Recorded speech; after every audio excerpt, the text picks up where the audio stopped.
Tartsoy deyman-ku, mana o'sha tartsoy joy akalar. Ko'pchilik mana shu joyni izolyatsiya qilmaydi.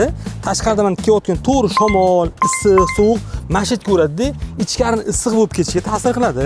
Xullas siz qilib qo'ydingiz, endi nima qilishni bilmayapman. Tashqari tarafdan обязательно izolyatsiya qilish kerak. Voy, penoplastni reklama qilaverasanmi deysizmi? Xohlang bazalt qiling aka. Qizig'i yo'q. Men просто penoplastim oson bo'lganligi uchun, to'g'ridan-to'g'ri mana shu ustiga yopishtirilganligi uchun, keyin tayyor dekoratsiyasi bo'lganligi uchun penoplastni tavsiya qilaman. Penoplastim afzalligi tez bo'ladi, narxi arzon bo'ladi va effektivniy bo'ladi. Xo'p, narxi arzon bo'lsa necha bo'ladi desangiz, taxminan 1 kvadrat metri faqat materialning o'zi 65 ming so'm bo'ladi.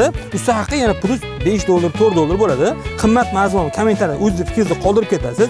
Xullas siz ham mana shunaqa tarafingiz bo'lsa, uyingizda ichkarida zo'r gilamni, zo'r restoran osib qo'ygan bo'lsangiz, lekin uyda yashamayotgan bo'lsangiz, issiqligidan izolyatsiya qilishni tavsiya qilaman aka.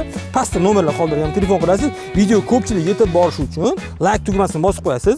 Agarda qurilishda ko'proq foydali ma'lumotlar olmoqchi bo'lsangiz, mana shu profilga obuna bo'lsangiz, men sizdan chiqib qolmasam, aka, like bosib qo'ysangiz, ko'pchilik yetib boradi. Aka, siz tarsoyingizga polistirol blok g'ishtan qilganingiz, tayyor izolyatsiyasi bilan birga nima bo'lyapti? Kommentariyada fikringizni qoldirib keting-da.